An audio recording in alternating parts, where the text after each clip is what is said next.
Martin, Yes. you know about that Kung Fu Panda? I know about him twice. I didn't even see the first movie. You were the one coming back telling me. I saw it didn't? finally. Okay. But I didn't see it in the theater. I think I was gone somewhere. I was traveling for business or something. Or you were just like, I don't want to see that. No, I've never did. You know I like the animation, Martin. You know I am a fellow animator. So, you know, I support. Somehow you missed Norm of the North, Oh, even though you had nothing else to do. Well, animation that's not bullshit. But you, Martin, you know, you the one that told me. You said you came back and said, "Woo, baby, I mean, that panda be kicking ass. That panda got some major kung fu."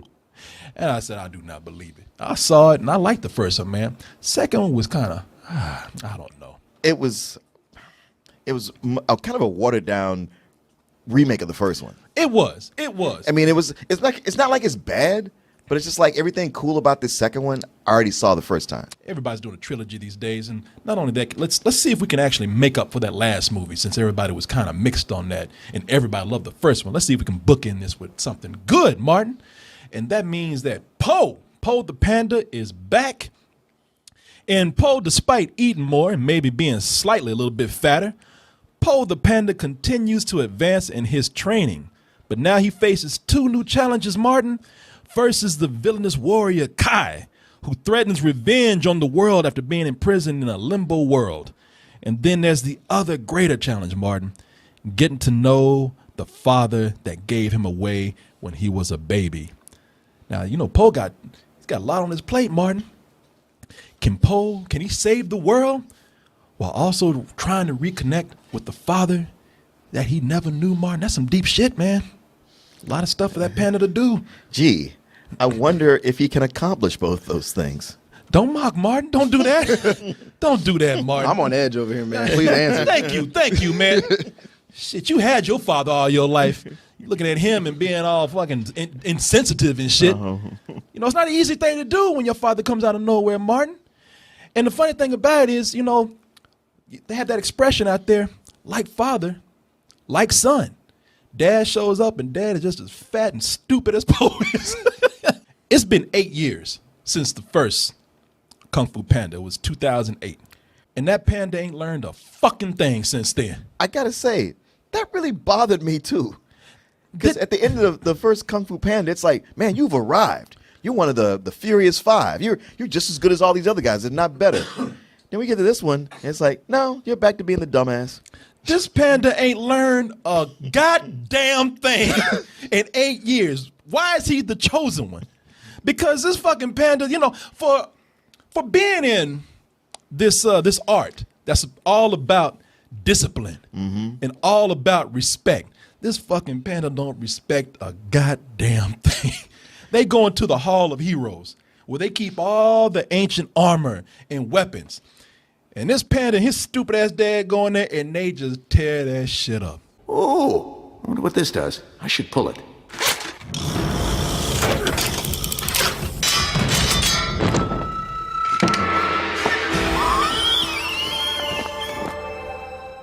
Damn, he just came on us. He really did.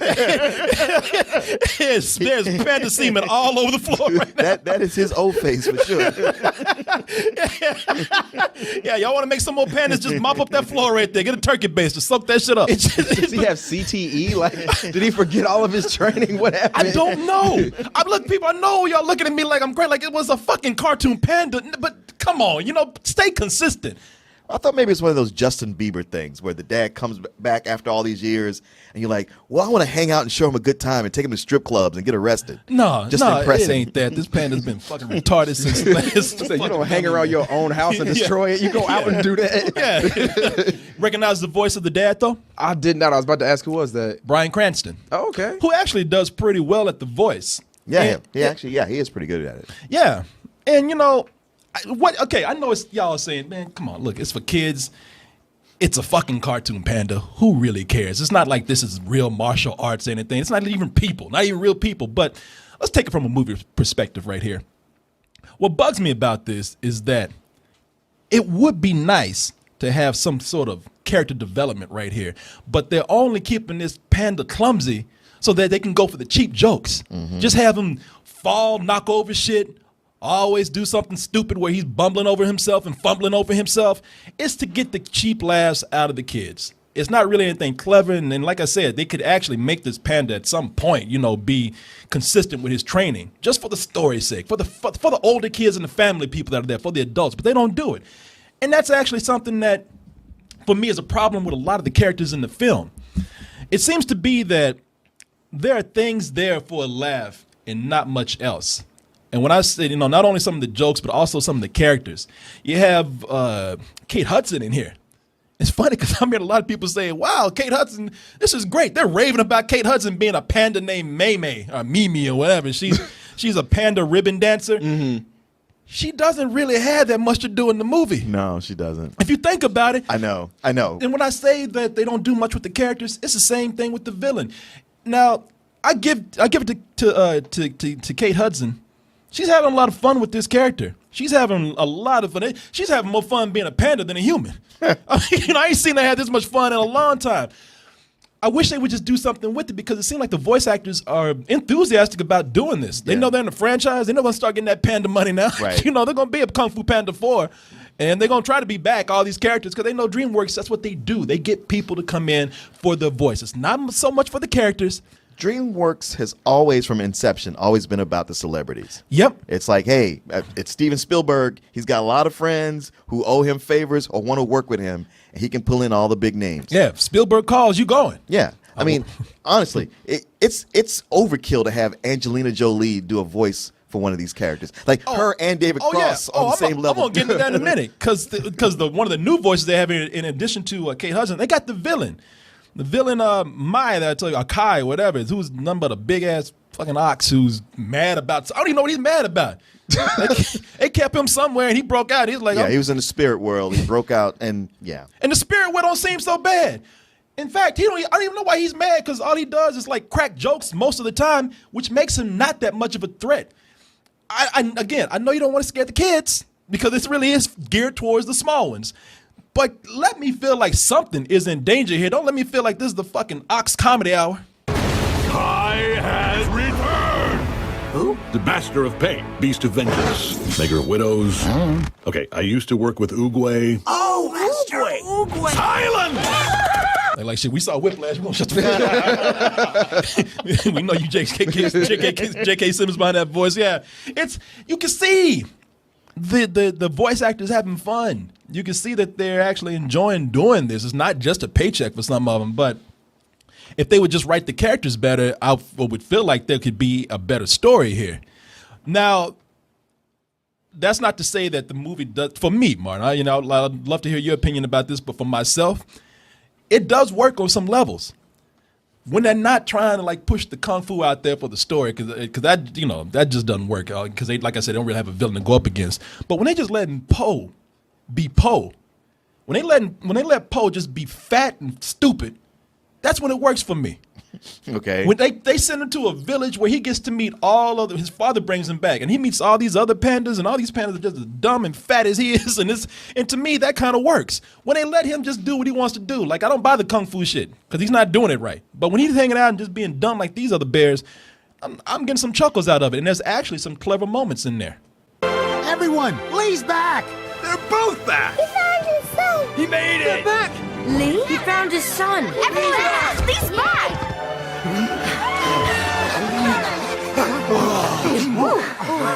Hang on a sec. See, I laughed at that shit. I thought that was funny. I was pandas like, fuck. Shit. Fuck Post. Come on over here and meet us, man. For real, man, because the fat jokes, I ain't trying to do this right now, but they wore thin. The hell Really you early. didn't try to do that? No, the hell you didn't try to do that? Even Poe's like, come on, man. I swear. Poe's like, what the fuck, man? And you gonna criticize me? You look just like me, but a baby. You're like me, but old. You're like me, but fatter.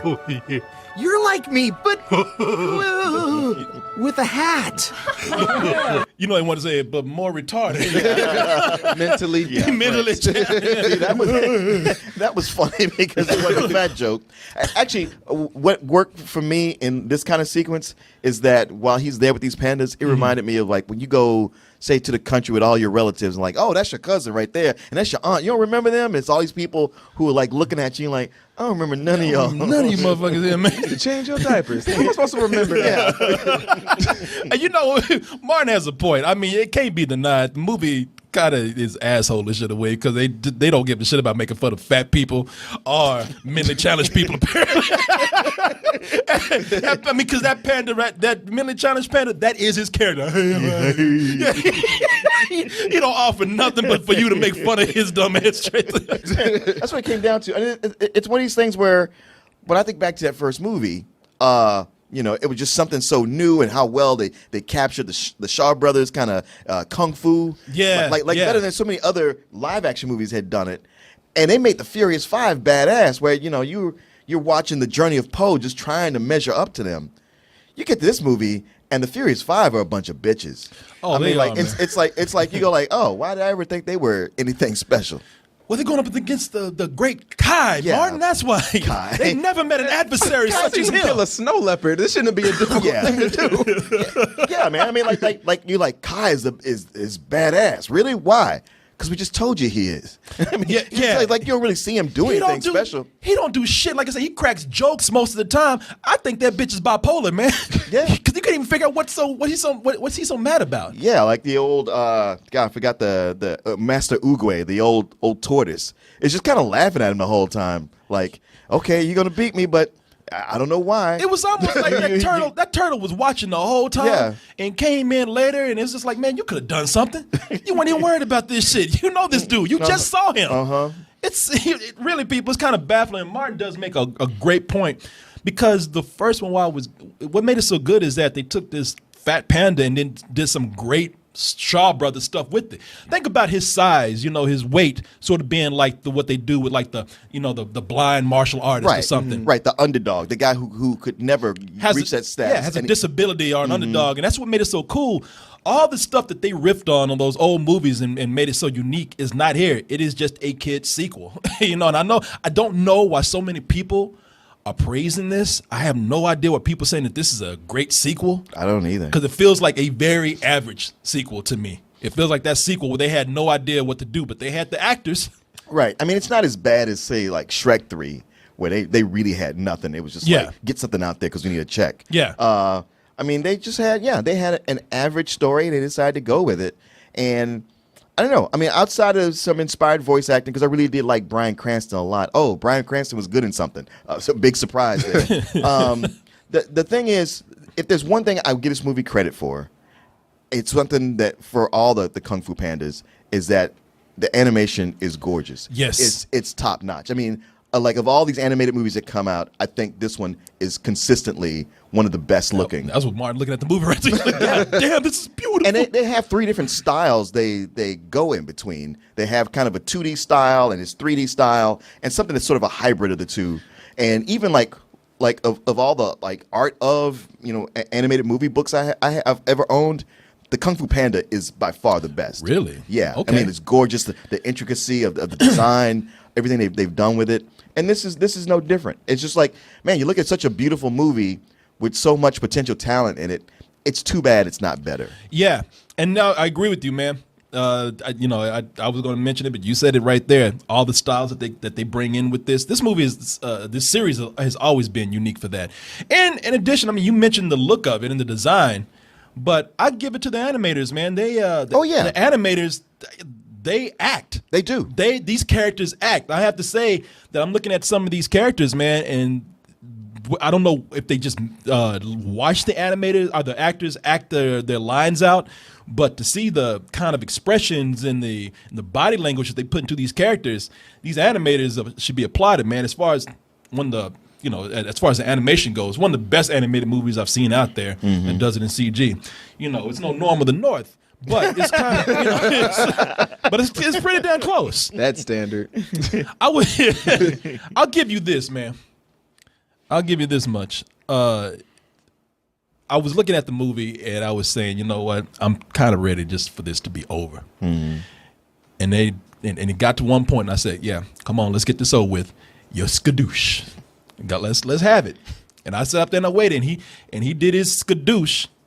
And I said, okay, that's fine. At that point I got up to walk out and then I'm like, oh shit, his skadoosh didn't work. I mean, it got me. Yeah, it did seem like it was leading up to the end, and then only for it to not work. Yeah. I mean, they caught me off guard with Because that. I I'm like, needed to oh. leave too, and I was like, all right, he's going to do it, and I can go. And it's like, oh, damn, wow. Oh, wait, that means there's a whole other plot point that has to come up now. Well, for me, Martin, it actually got me because I ain't gonna lie, it got me because I said his skadoosh didn't work. What is he going to do now? His other skadoosh. Kind of, yeah. He's out of skadooshes.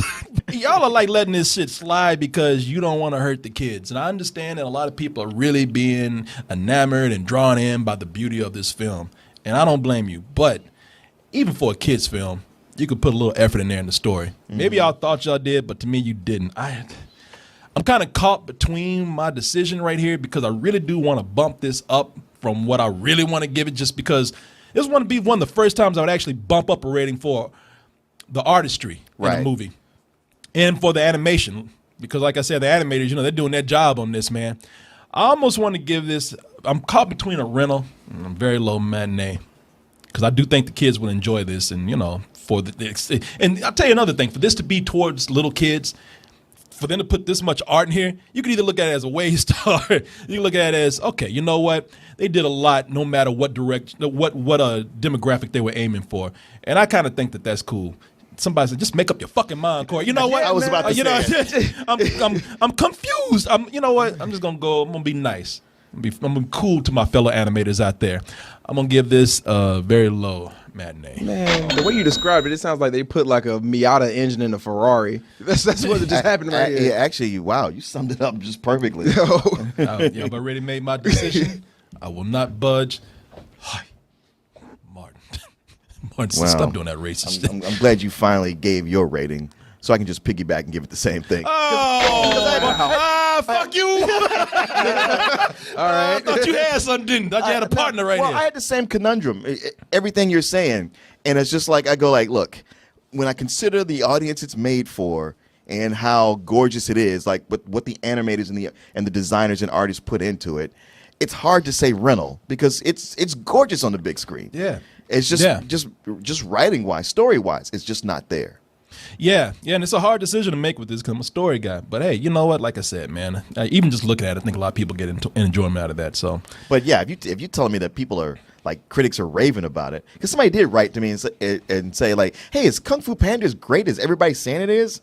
And I was like, well, watch the show, but I don't know what they're saying. I feel like I'm that asshole, I walked in wanting to hate something, but I don't know. No. I'm confused. I don't know what Jedi mind tricked you when you went in. I don't know what this panda did to these people out here, man. Shit, this motherfucker took these critics' mind and